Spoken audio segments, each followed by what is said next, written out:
Olá, meus amigos e minhas amigas. O assunto hoje é comunicação subliminar. Vale a pena assistir.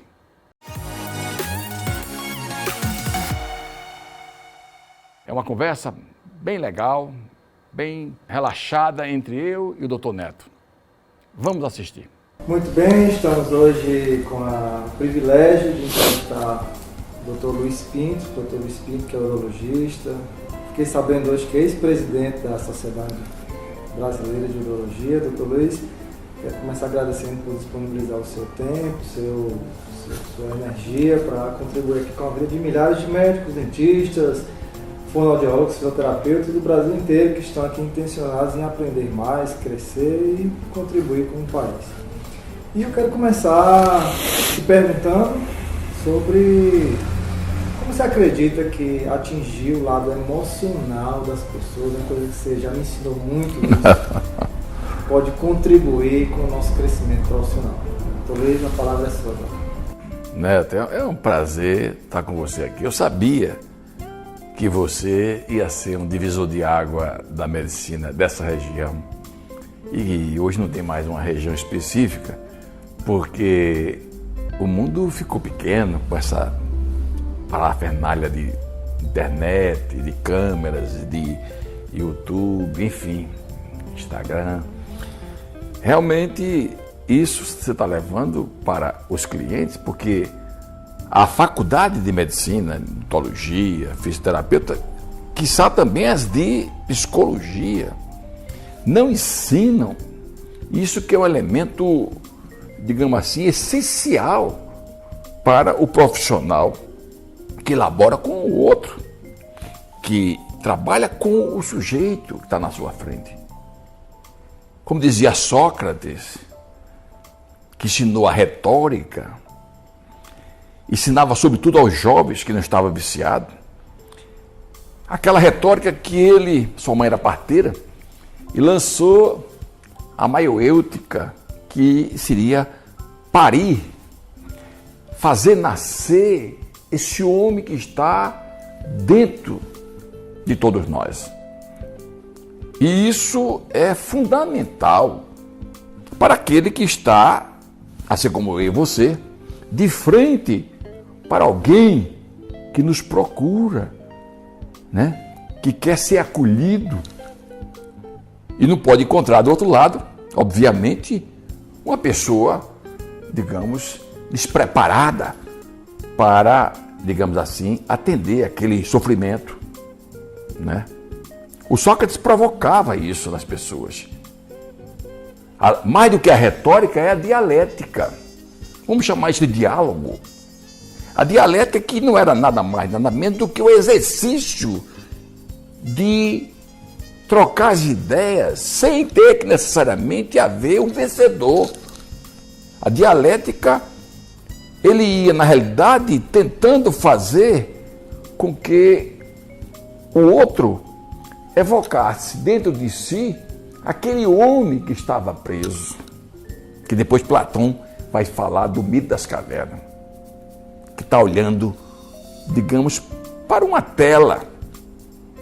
Existe alguém melhor do que qualquer um de nós que está, né? Então eu acho que você procura saber como provocar no nosso paciente, nosso cliente, o lado emotivo, como você buscar. Primeiro, você acha importante isso? Isso é fundamental. Primeiro, nós temos o olhar. É fundamental para evocar essa emoção, que não deixa de ser bilateral. A emoção de quem fala, mas sobretudo de quem está falando conosco. Normalmente a faculdade de medicina e odontologia, etc., parece que quer endeusar o profissional, fonoaudiólogo, psicólogo. Não! O Deus, no caso, é o outro. Não somos nós que vamos curar pela fala. É Ele que vai procurar. É Ele que vai nos procurar para se curar. Curar pela fala, mas não nossa fala, a fala dele. Por isso nós temos 2 ouvidos para ouvir, uma boca para falar. Falar pouquinho, ouvir mais. Só que tem que haver uma sincronia entre ouvir e falar.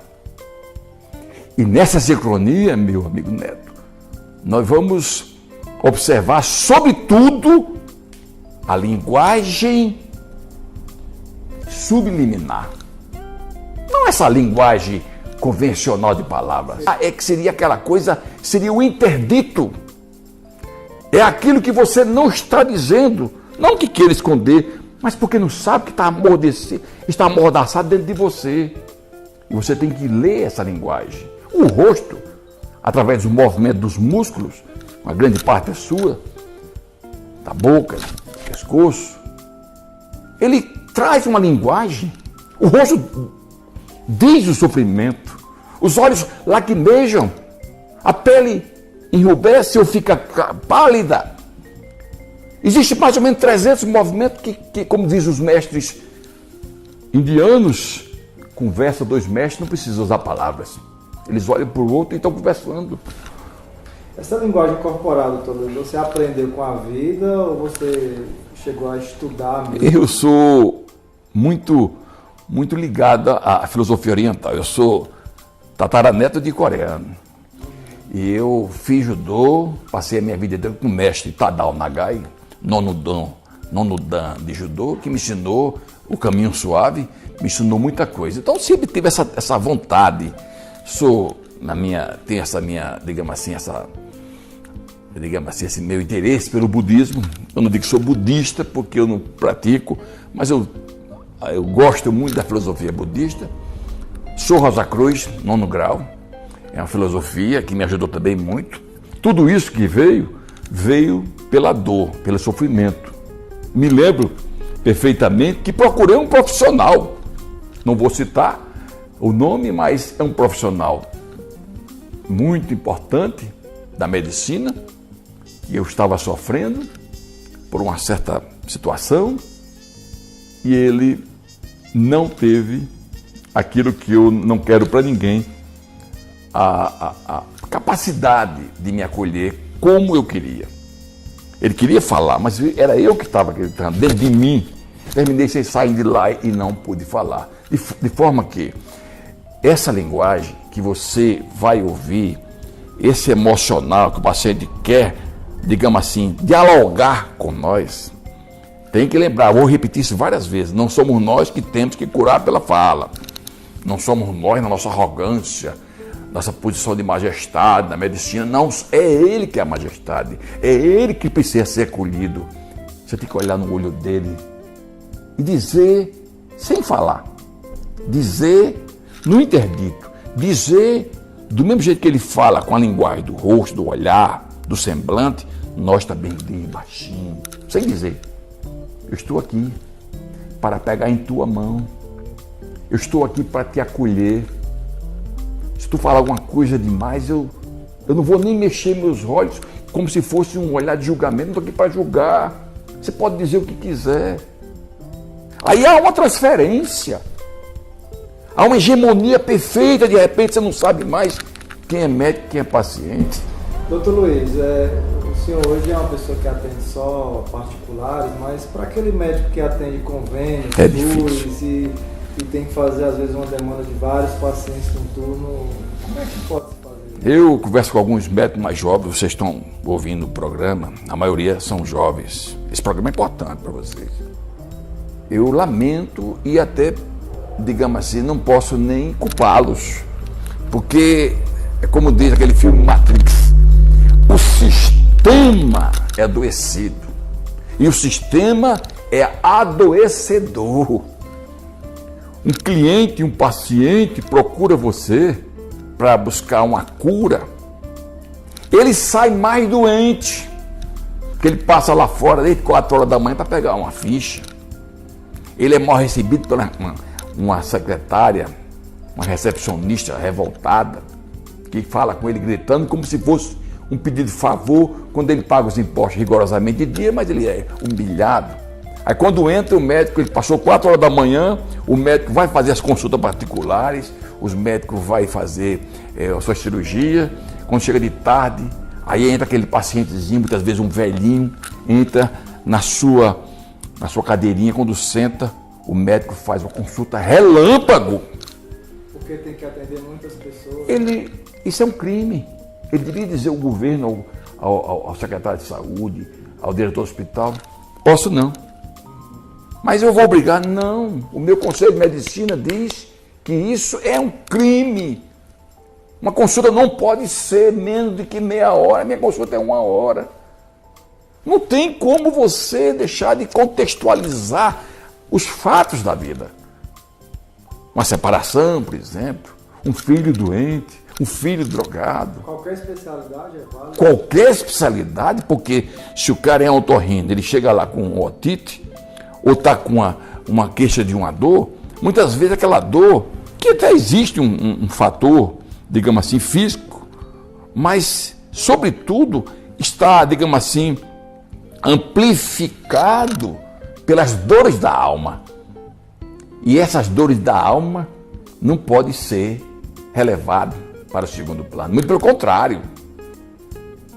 Você tem que saber o contexto daquele paciente. Clientes me procuraram com uma manchinha no pênis. Eu digo, você não ia pagar R$400 para mostrar essa manchinha no pênis. Eu podia até dizer, isso aqui não é absolutamente nada. Mas, muito pelo contrário, é absolutamente tudo.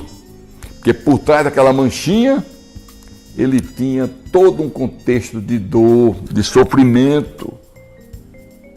A gente fica amigo, Neto. A gente fica amigo do paciente. Amigo que eu falo, não é. É uma amizade de transferência. De conexão. Mas eu não culpo esses novos profissionais, porque não há. Me diga qual é a cadeira. O caminho que você indica, então, é não se expor a um ambiente que pode prejudicar a qualidade. Mas não resolve porque, na realidade, ele se forma. Para onde ele for, ele tem 2 pecados capitais de saída. O médico jovem, o dentista jovem, o fisioterapeuta jovem, o fonoaudiólogo jovem.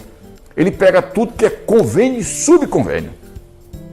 E depois ele pega uma leva de subemprego. E esse subemprego vai fazer com que ele fique escravo do sistema.